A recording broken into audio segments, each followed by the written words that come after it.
अस्सलाम वालेकुम, मेरा नाम मोहम्मद ताहिर और मैं यूनिक ग्रुप ऑफ इंस्टीट्यूशंस को रिप्रेजेंट कर रहा हूँ। 9th क्लास के मैथमेटिक्स से रिलेटेड आपको आज जो टॉपिक मैं एक्सप्लेन कर रहा हूँ वो है टाइप्स ऑफ मैट्रिसेस।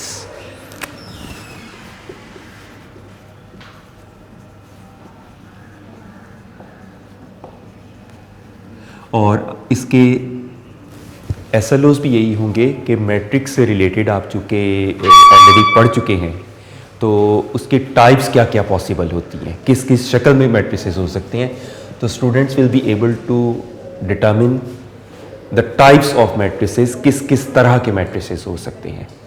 मैट्रिक्स जैसा कि आप लोग जानते हैं, प्रीवियस लेक्चर में आप लोगों ने इसके बारे में देखा था कि मैट्रिक्स क्या होता है। और रेक्टेंगुलर अरे होती है, एक स्पेसिफिक अरेंजमेंट ऑफ नंबर्स होती है कि जो डिफरेंट प्रैक्टिकल सिचुएशंस में अप्लाई करके हम देख सकते हैं। तो इसमें सबसे पहली टाइप आ जाती है रो मैट्रिक्स। कुछ एग्जांपल से मैं एक्सप्लेन करता हूं। इनिशियली कुछ एग्जांपल्स दे रहा हूं, फिर हम इसको प्रॉपर वर्ड्स के साथ डिफाइन करेंगे। एग्जांपल नंबर 1 इसके लिए मैं दे रहा हूं 5 1। एक मैट्रिक्स मैंने लिखा, suppose the name of matrix is A, another matrix B 3 -1 0। तो ये दोनों एग्जांपल्स में क्या कॉमन हमें नजर आ रहा है, और वो कॉमन बात ये है कि इन दोनों मैट्रिसेस में एक ही रो है, नंबर ऑफ कॉलम्स वेरी कर रहे हैं। तो row matrix is that matrix which has only one row. Columns कितने भी हो सकते हैं, 2 कॉलम्स हो सकते हैं, 3 हो सकते हैं, इवन मोर, लेकिन रो उनमें एक होगी। अनदर एग्जांपल मैट्रिक्स सी 5, इसमें भी तो एक ही रो है ना। तो इन तीनों एग्जांपल्स में नोटिस ये किया जाए कि they have only one row, number of columns इसमें वेरी कर रहे हैं। इसी तरह another type column matrix.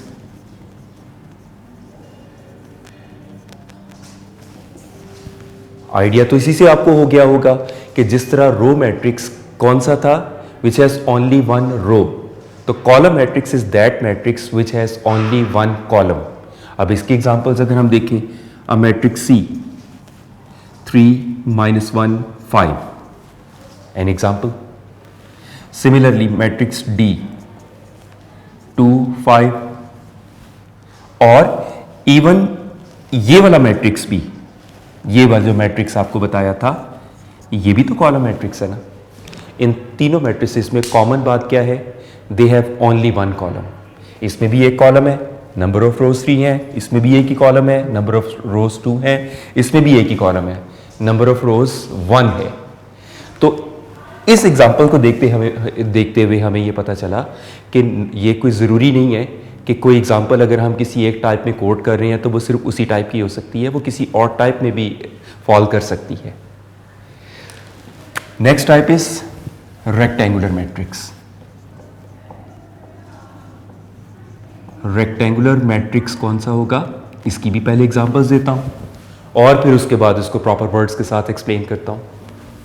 A matrix 2 -1 3 5 0 -1। Another example 5 1 6 3 2 -1। इस मैट्रिक्स में नंबर ऑफ रोज अगर आप नोटिस करें तो 2 रोज हैं, और इसके कॉलम्स कितने हैं, 3 कॉलम्स हैं। तो ऑर्डर क्या हुआ, 2/3। इस रोज में नंबर ऑफ रोज 3 है, नंबर ऑफ कॉलम्स 2 है, तो इसका ऑर्डर हो जाएगा 3/2। तो नंबर ऑफ रोज इस मैट्रिक्स के नंबर ऑफ रोज इस मैट्रिक्स के नंबर ऑफ कॉलम्स के इक्वल नहीं है। उसी तरह से इस मैट्रिक्स में भी number of rows number of columns के इक्वल नहीं है। तो such a matrix in which number of rows is not equal to number of columns is called rectangular matrix.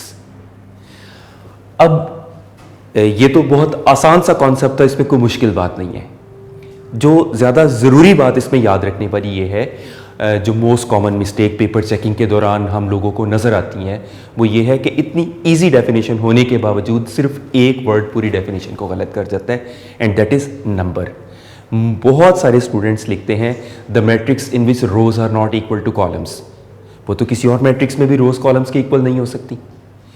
रोज और कॉलम्स का इक्वल होना बड़ा रेयर होता है। इसमें नंबर ऑफ रोज का जो वर्ड, नंबर का वर्ड जो है वो मैटर करता है। तो ये बड़ा ज़रूरी है। बहुत सारे बच्चे बोर्ड में ये डेफिनेशन ठीक लिख कर अपनी तरफ से ठीक लिख कर आते हैं, लेकिन मार्क्स नहीं मिलते क्योंकि वो एक कॉन्सेप्चुअल मिस्टेक हो चुकी होती है। तो बस इस बात पर भी आप लोगों को थोड़ा सा फोकस रखना होगा। इसी तरह एक आता है स्क्वायर मैट्रिक्स।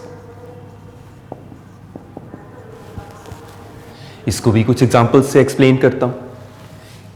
2 - 1 5 7। क्या ऑर्डर है इसका? इट्स 2/2।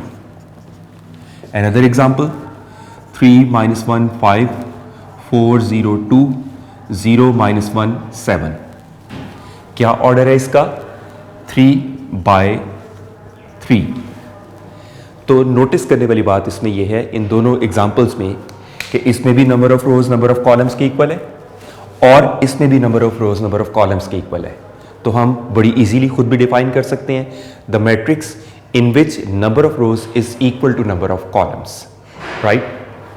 अब यहां पर मैं फिर से वही जो पहले 2 दफा मैं एग्जांपल कोट कर चुका वो फिर से ला रहा हूं। सी, क्या ऑर्डर है इसका? 1/1। इसमें भी तो number of rows number of columns के इक्वल है, तो ये स्क्वायर मैट्रिक्स भी तो है। तो अब इसी बात से हमें आइडिया हुआ कि ऐसे कॉन्सेप्चुअल जो टॉपिक्स होते हैं उनसे रेलेवेंट अगर एमसीक्यूज बनते हैं तो हमें एमसीक्यूज को बड़ा फोकस करके टिक करना होता है, क्योंकि मैनी टाइम्स ऐसा होता है कि एक एमसीक्यू की ऑप्शन एक से ज़्यादा हमें उसके आंसर्स नज़र आ रहे होते हैं।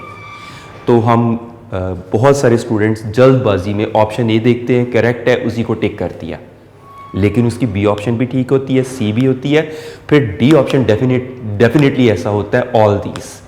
तो कभी भी किसी एमसीक्यू को आप अगर फर्स्ट ऑप्शन ठीक भी देखें तो उसको फौरन टिक नहीं कर देते, उसकी option B, option C, option D, सारी ऑप्शंस को आप अच्छी तरह ऑब्जर्व करेंगे और बेस्ट आंसर आपको लिखना होता है, नॉट नेसेसरी के करेक्ट आंसर।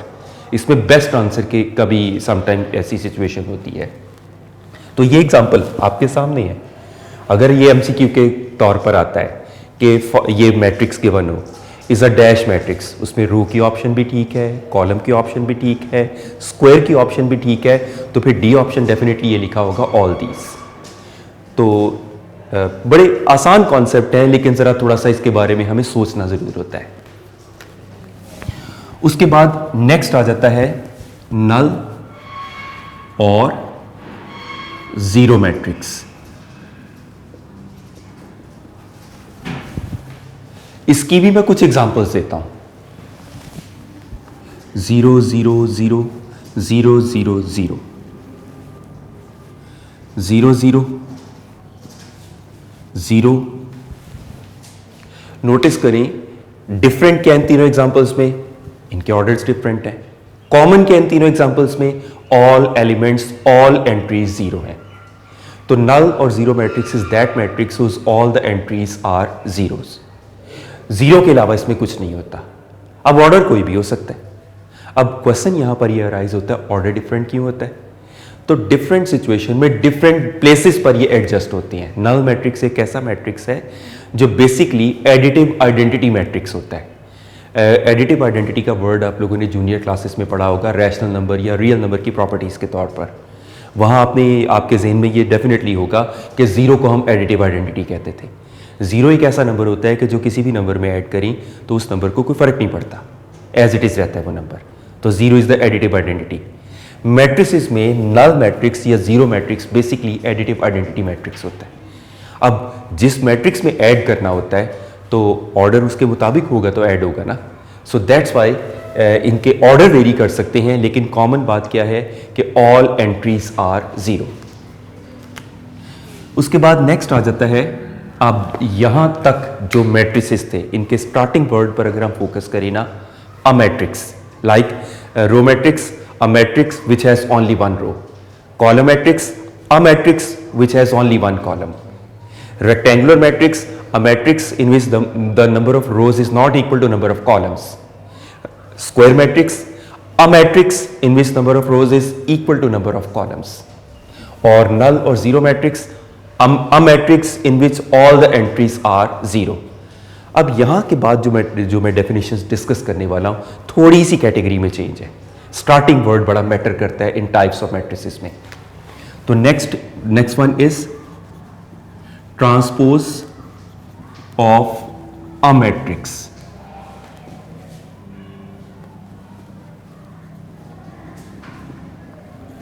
पहली बात तो आपको उसकी हेडिंग में चेंज नजर आ रही होगी. ट्रांसपोज ऑफ अ मैट्रिक्स, इसका मतलब किसी मैट्रिक्स का ट्रांसपोज लिया जाता है. ये भी मैं एग्जांपल से पहले एक्सप्लेन करता हूं, फिर प्रॉपर वर्ड्स के साथ आपको बताऊंगा. Suppose we have a matrix A 5 1 6 3 2 -1. इसका ऑर्डर क्या है?